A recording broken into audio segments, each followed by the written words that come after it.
Bonjour à tous et soyez les bienvenus. En Côte d'Ivoire, le ministre de la Communication et des Médias, également porte-parole du gouvernement hier face à la presse.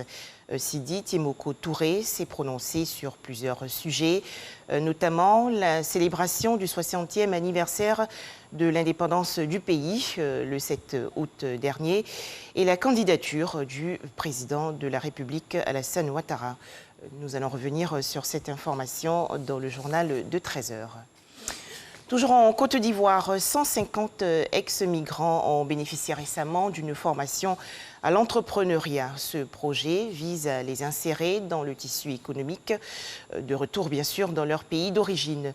Ces ex-migrants ont reçu la formation dans le domaine de la production animale, végétale et le bâtiment. 83 nouveaux cas de maladie à coronavirus enregistrés hier par le ministère de la Santé et de l'Hygiène publique. Le bilan ivoirien fait actuellement état de 16 798 cas contaminés, 13 052 personnes guéries et 105 décès. Les autorités sanitaires et le ministère de la Sécurité et de la Protection civile appellent encore une fois les populations au strict respect des mesures barrières pour éradiquer la maladie. Lancé hier lors du point presse hebdomadaire organisé par le gouvernement. Les précisions de Jean Djadji. L'on enregistre cette semaine 16 715 cas confirmés de Covid-19, dont 12 926 personnes guéries et 105 décès, selon le ministère de la Santé et de l'Hygiène publique. Avec un taux de positivité en baisse de 9,1%, l'espoir d'un retour à la normale est permis, selon la conseillère technique du ministère de tutelle. Les données de cette semaine écoulée comparativement à la précédente sont caractérisées par une diminution du nombre de cas actifs en lien avec, d'une part, la baisse du nombre de nouveaux cas et d'autre part, l'importante augmentation du nombre de patients déclarés guéris. Le taux de cas actifs est passé de 22,4% des cas contre 26,44% précédemment. Le ministère de la Santé et de l'Hygiène publique continue de renforcer son dispositif de prise en charge des patients dans le district d'Abidjan, épicentre de la pandémie avec 95% des cas. L'intérieur du pays n'est pas en reste. Le dispositif intégré de prise en charge est en cours de réalisation dans 11 localités de l'intérieur du pays. Cependant, pour le diagnostic et la prise en charge médicale des cas légers, cette prise en charge a débuté et se poursuit dans 5 localités, dont Boaké et San Pedro. À ce 123e point sécuritaire national, le porte-parole des forces de l'ordre relève un bilan peu satisfaisant en ce qui concerne le respect des mesures barrières dans le district d'Abidjan. Maquis contrôlé, 284. Bar contrôlé, 373. Restaurant contrôlé, 82. Hôtel contrôlé, 72, soit un total de 811 établissements visités avec un taux de respect des mesures barrières et sanitaires et sécuritaires peu satisfaisant.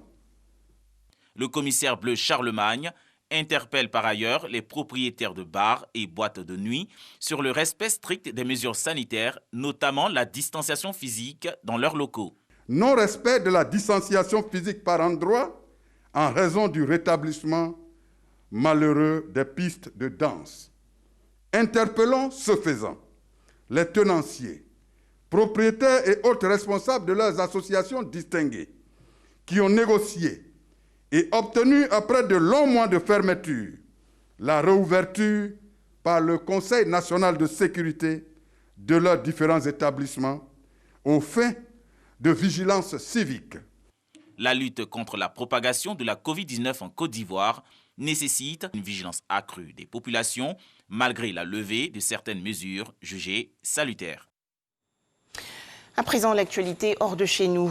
11 août 1960, 11 août 2020, le Tchad célèbre aujourd'hui le 60e anniversaire de son accession à l'indépendance. À noter que, à l'occasion de cet important événement et de son élévation à la dignité de maréchal du Tchad, le président de la République, Idriss Déby Itno, a gracié 538 prisonniers. En France, le président de la République Emmanuel Macron réunit aujourd'hui un conseil de défense en raison de la récente attaque survenue à Kouré au Niger et qui a fait 8 morts, dont 6 touristes français qui ont perdu la vie.